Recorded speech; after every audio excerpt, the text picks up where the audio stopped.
Hi guys, and welcome back to my channel, or if you're new, hello and welcome. My name is Megan. Today's video, as you guys can see by the title, is going to be my first workout in my basement home gym. I showed this in a previous vlog a little bit ago, and I'm finally back to be able to utilize it. It is nothing fancy, nothing super crazy or aesthetically pleasing. It is a basement, but it gets the job done, and I'm fortunate to have so much equipment that I can use at my disposal at home. For days like today, I just didn't have it in me to get to the gym today. My gym is like 15-20 minutes away, hopping on the highway, and I could barely put on my leggings. So I was like, you know what, let's shift gears. I switched my workout day, so tomorrow I'm gonna go to the gym. Today I'm gonna do some upper body because I have everything that I need for that, and I was like, I might as well vlog since I'm in the comfort of my basement anyway. So that's what today's video is going to be. It's gonna be like a little gym vlog of a little upper body day. Hopefully this is fun and you guys enjoy it, and at least this being so private gives me the ability to give you guys angles and stuff, and hopefully the lighting's okay. It's really harsh. I'm trying to find a new solution for the lighting down here, but I didn't want to just not film anything just because the lighting is a little off, because it's not that deep. So we're going to be doing a push day today, which is chest, shoulders, and tricep. The reason this is called push is because it's mainly going to focus on pressing and pushing movements, as you'll see me doing today. I wanted to make this friendly to people who only had dumbbells. Maybe you're in a home gym, so it's going to be a dumbbells only push day workout, which I'm very excited to take you guys through, because I know that as we enter the new year, some of us aren't ready to just hop into a gym. We want to slowly ease our way into it, learn some things at home if we have some dumbbells at home, or maybe it's just more convenient for you at home. So I wanted to give you guys that option. So it's going to be dumbbell only, and ideally you would have some sort of a bench, but you can definitely make this work with a couch, the floor, etc. if you don't have a bench. So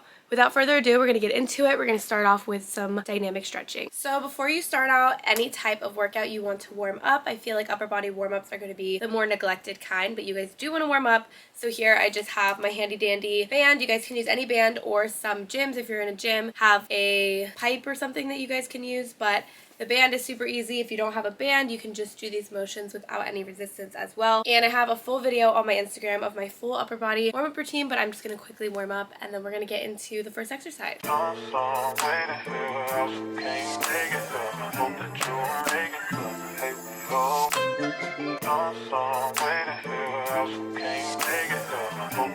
The other perk of working out at home is that I can wear slippers while I do it, and sweats. Cozy, cozy, cozy. Alrighty, so to start out, we're going to be doing some warm-up sets of pressing. So I'm doing a flat press with dumbbells. You guys can do incline press, barbell, bench press, whatever you guys want to do. This is just what I'm doing today. I like to start out with a moderate weight, make sure that I feel fully warmed up. If for some reason I'm not feeling fully warmed up, I go through my warm-up sequence again. But if I'm feeling good and I'm feeling like I'm ready to up my weight, then I'm going to up to my working weight, and we're going to get into the working set. So first up, make sure you pick a lighter weight to warm up, because this is the first movement of the day, pressing movement, and we want to make sure that we are ready and warmed up to prevent injury. So starting with this flat dumbbell press, maybe don't push yourself back that way. I don't really know why I did that, but we're starting off with our warm-up set. You want to pick a moderate weight just to really warm up the movement pattern. This is where you can see if you need to do another round of your stretching, and just make sure that you're feeling ready to up the weight, as opposed to just going straight into a working set. Once that feels good, we'll move into our working sets here. The main thing that you want to focus on is pressing up once you get to the chest. So you want to bring the dumbbells down and then press up once you get to about chest level. And you'll see in the next clip how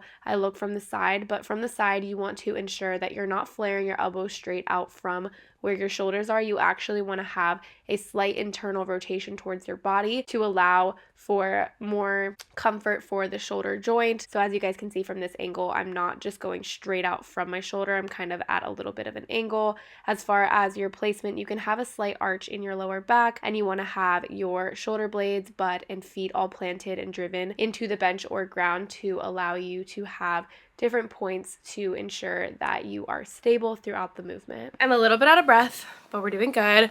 Now we're going to be moving into the second pressing movement. I like to put all the pressing movement at the beginning of the workout. Those are going to be the most strenuous likely on these days. So we just hit some chest, so now we're going to shift over and we're going to hit a little bit of shoulders. We're going to be doing traditional dumbbell shoulder presses. These are great for targeting the shoulder boulders. And again, with these, feel free to warm up with a lighter weight before moving into your working weight, so that you can get your shoulders acclimated acclimated to the movement pattern and make sure that you feel ready to perform the movement. And for this movement, you want your bench to be at a 90-degree angle, so make sure that you do that. If you don't have a bench and you're working out from home, you can do this seated on like a couch or a chair that has a nice backrest for you to use your back on. Now we're going to be moving into shoulder press with the dumbbells, and this is a pretty straightforward movement. You're really just pressing up and down. Some key considerations for the movement pattern though are going to be that you want the bench at that 90 degrees and you want to ensure that your body stays stable so that you're really focused on pressing with the shoulders. Another thing that you want to look out for is don't go too low when you're bringing the dumbbells back down. Pressing at about where your shoulders are a little bit lower is ideal to ensure that you keep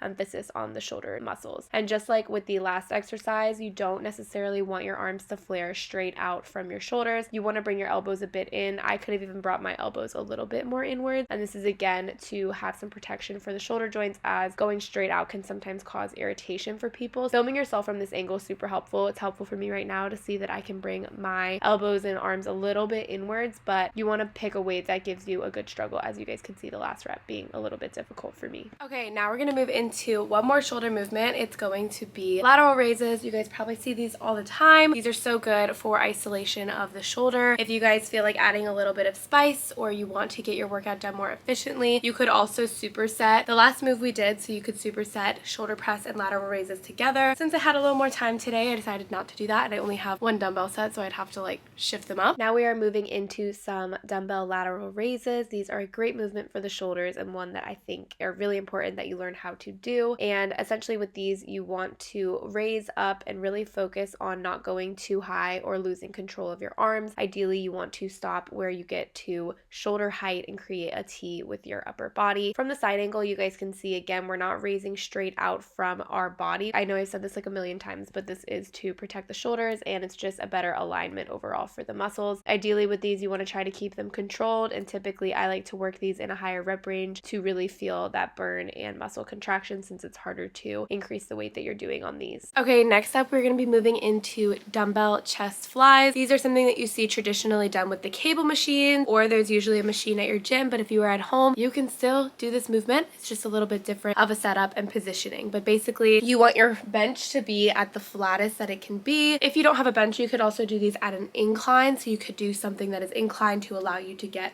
that full stretch at the bottom. And for this, you want to choose pretty light dumbbells because this is a movement that is going to be a little bit trickier and you don't need to load as heavy. So let's get into how to do this movement.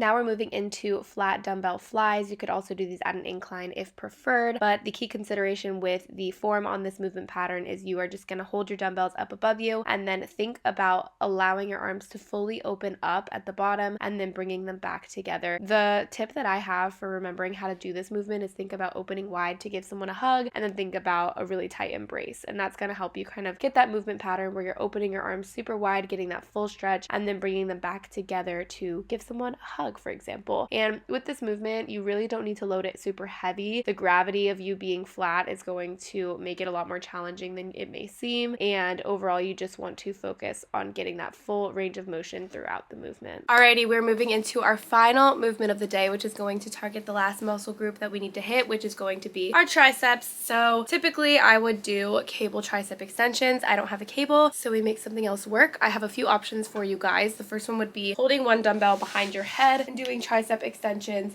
this way. The second option would be a dumbbell tricep kickback, where you're kicking back like this. And the third option is the one that I'm going to be doing, which is skull crushers, where you're laying on the flat bench again, using a dumbbell single arm and crushing up, which I'll show you guys how to do. You can do whatever you think is going to be best for you and your space and your level of experience, but those are just some options for you guys to have. We'll take you guys through this last movement and then we are done. Alrighty, it's skull crusher time. So as you guys can see, I bring my arms up and then I slightly bring them back so that I'm not just straight up holding the dumbbells. I'm at a slight angle. This is to make a little less pressure on the elbows, because some people have noticed when they do this movement that there's a lot of straight on the elbows, and that should help you. So watch that part again and see it's a super small change, but it really does help. As far as the form, I love to think of as soccer throw-in. For some reason, I used to play soccer, so that's what kind of clicks for me. So when thinking of throw-in, you want the ball behind your head and then you want to push it forward using your arms. As you see me doing that motion there, make sure to extend your arms fully at the end, as that's where you're going to get the most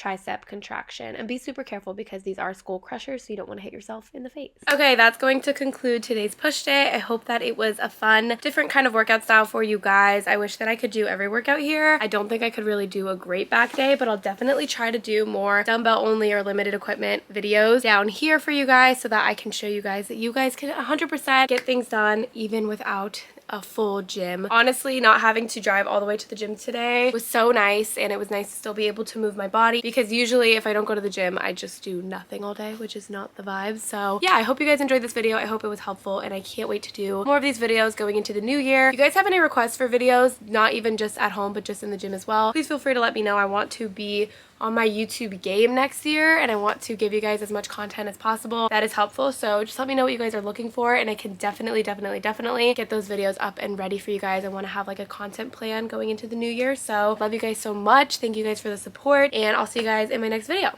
Bye.